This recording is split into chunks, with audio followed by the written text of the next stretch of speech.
নমস্কার বন্ধুরা, বিবি job information YouTube চ্যানেলের পক্ষ থেকে তোমাদের স্বাগত জানাই। আরেকটি নতুন ইনফরমেটিভ ভিডিও নিয়ে আমি তোমাদের সামনে উপস্থিত হয়েছি, যেখানে আজ আমরা আরেকটি নতুন চাকরির বিজ্ঞপ্তি নিয়ে আলোচনা করব। তো যেটি প্রকাশ করা হয়েছে West Bengal cooperative service commission থেকে, যেখানে বিভিন্ন ডিস্ট্রিক্টে কোঅপারেটিভ ব্যাংকে নিয়োগ করা হবে। তো কবে থেকে ফর্ম ফিল আপ শুরু হচ্ছে, কতদিন পর্যন্ত তোমরা ফর্মটি ফিল আপ করতে পারবে, ভ্যাকেন্সি কত রয়েছে, এডুকেশন অ্যান্ড কোয়ালিফিকেশান কী লাগবে, সঠিকভাবে সমস্ত তথ্যগুলি একসাথে পাওয়ার জন্য অবশ্যই তোমরা ভিডিওটি শেষ পর্যন্ত দেখবে। এবং ভিডিওটি যদি ইনফরমেটিভ মনে হয়ে থাকে অবশ্যই একটি লাইক করে দেবে এবং চ্যানেলটি সাবস্ক্রাইব করে আমাদের পাশে থাকবে। এখানে তোমাদের নোটিশটির বিজ্ঞপ্তি নাম্বার দেওয়া রয়েছে এবং তারপর তোমাদের নিচে বলা হয়েছে applications are invited from Indian citizens to be submitted online. তো তোমাদের ফর্মটি অনলাইনে ফর্ম ফিল আপ করতে হবে এবং এখানে তোমাদের অফিসিয়াল ওয়েবসাইট দেওয়া রয়েছে, এখানে গিয়ে তোমরা ফর্মটি ফিল আপ করে নেবে। এরপর তোমাদের ফর্ম ফিল আপের ডেট দেওয়া রয়েছে, তো তোমাদের 28শে জানুয়ারি থেকে ফর্ম ফিল আপ শুরু হয়ে গেছে এবং তা চলবে 27শে ফেব্রুয়ারি পর্যন্ত। নিচে তোমাদের ডিস্ট্রিক্ট নেমগুলি দেওয়া রয়েছে, অর্থাৎ কোন কোন ডিস্ট্রিক্টে নিয়োগ করা হবে।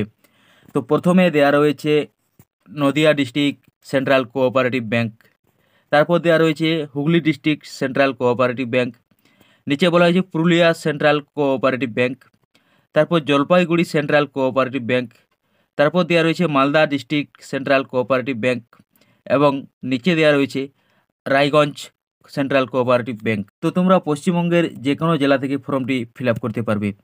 এরপর তোমাদের এখানে এজ লিমিট দেওয়া রয়েছে, তো এখানে বলা হয়েছে 1 জানুয়ারি 2025 অনুযায়ী তোমাদের এজ ক্যালকুলেট করা হবে এবং এখানে তোমাদের ক্যাটাগরি ওয়াইজ লোয়ার এজ এবং আপার এজ লিমিট দেওয়া রয়েছে।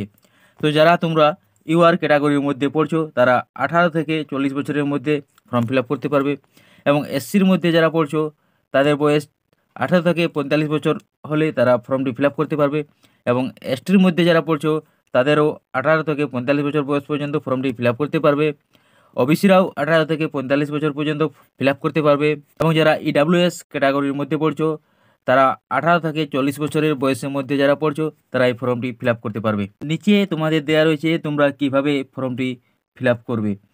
তো তোমাদের প্রথমে বলা হয়েছে in order to apply an application must provide one valid email address and mobile number.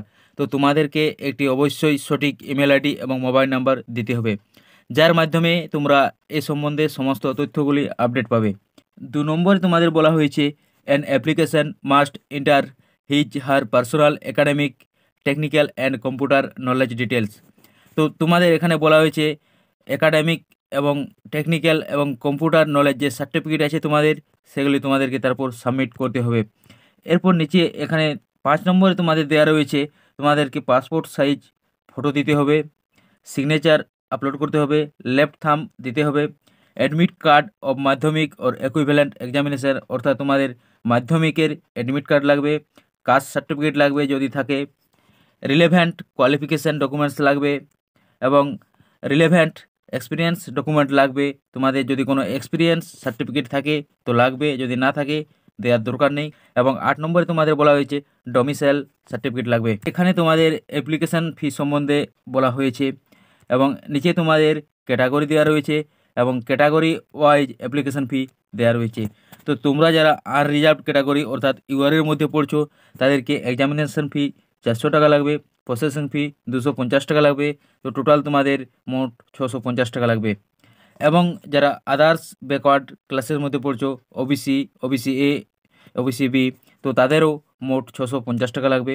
এবং তোমরা যারা এসসি ক্যাটাগরির মধ্যে পড়ছো তাদের কোনো এক্সামিনেশন ফি লাগবে না, তবে তোমাদের প্রসেসিং ফি লাগবে 250 টাকা। এরপর যারা তোমরা এসটির মধ্যে পড়ছো তাদেরকেও মোট 250 টাকা লাগবে এবং যারা ইকোনমিক্যাল উইকার সেকশনের মধ্যে পড়ছো তাদের এক্সামিনেশন ফি 400 টাকা লাগবে এবং প্রসেসিং ফি 250 টাকা লাগবে। তো তোমাদেরও মোট 650 টাকা পেমেন্ট করতে হবে।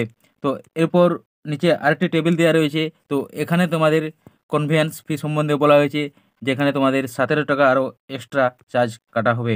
এরপর আমরা দেখে নেব তোমাদের সিলেকশন প্রসিডিউরে কী বলা হয়েছে। তো তোমাদের সিলেকশন প্রসিডিউরে প্রথমে বলা হয়েছে total marks of 100 in the examination will be as follows upon which the final merit list will be prepared. তো তোমাদের এই 100 নাম্বারের ভিত্তিতে ফাইনাল মেরিট লিস্ট তৈরি করা হবে। তো তোমাদের সিবিটি মোডে পরীক্ষা হবে, যেখানে তোমাদের 85 মার্কস থাকবে এবং তারপর তোমাদের একটি ইন্টারভিউ নেওয়া হবে, সেখানে তোমাদের 15 মার্কস থাকবে। স্টেজ 3 তোমাদের বলা হয়েছে the candidates from the CBT merit list numbering 10 times. তো তোমাদের মোট যতগুলি ভ্যাকেন্সি থাকবে তার 10 গুণ সিবিটি মোডের যে পরীক্ষাটি হবে সেটিতে পাস করানো হবে। এখানে তোমাদের পোস্ট নাম দেওয়া রয়েছে, অর্থাৎ কোন ডিস্ট্রিক্টে কোন পদে নিয়োগ করা হবে সেটি তোমাদের দেওয়া রয়েছে এবং এখানে তোমাদের ডিস্ট্রিক্ট ওয়াইজ ভ্যাকেন্সি দেওয়া রয়েছে। এরপর এখানে ক্যাটাগরি ওয়াইজ ভ্যাকেন্সি দেওয়া রয়েছে এবং এখানে তোমাদের বেতন দেওয়া রয়েছে। এছাড়াও একদম ডান পাশে তোমাদের এডুকেশনাল কোয়ালিফিকেশান দেওয়া রয়েছে। তো প্রথমে আমরা দেখে নেব নদিয়া ডিস্ট্রিক্ট। তো নদিয়া ডিস্ট্রিক্টে অ্যাসিস্ট্যান্ট পদে নিয়োগ করা হবে, যেখানে মোট ভ্যাকেন্সি রয়েছে 16টি এবং এখানে তোমাদের ক্যাটাগরি ওয়াইজ ভ্যাকেন্সি দেওয়া রয়েছে। একটু তোমরা নিজেদের ক্যাটাগরি ওয়াইজ দেখে নেবে এবং এখানে তোমাদের বেতন দেওয়া হবে 38,340 টাকা থেকে শুরু হবে। তো একেবারে ডান পাশে তোমাদের এডুকেশন কোয়ালিফিকেশনের ঘরে দেওয়া রয়েছে গ্র্যাজুয়েট। তো তোমাদের অবশ্যই গ্র্যাজুয়েট হতে হবে এবং সেকেন্ড বলা হয়েছে basic knowledge in computer having at least 6 month. তো তোমাদেরকে অবশ্যই 6 মাসের কম্পিউটার সার্টিফিকেট লাগবে এবং তার নলেজ লাগবে। তো প্রত্যেকটা ডিস্ট্রিক্টের জন্য তোমাদের এই এডুকেশন কোয়ালিফিকেশানটি লাগবে এবং এখানে প্রত্যেকটা ডিস্ট্রিক্টের আলাদা আলাদা ভ্যাকেন্সি আছে এবং পোস্ট দেওয়া রয়েছে। তো ঠিক আছে, ভিডিওটি আমি এখানে শেষ করলাম। ভিডিওটি যদি ইনফরমেটিভ মনে হয়ে থাকে অবশ্যই একটি লাইক করে দেবে এবং এই ধরনের নিত্য নতুন চাকরির আপডেট পেতে হলে আমাদের চ্যানেলটি সাবস্ক্রাইব করে আমাদের পাশে থাকবে।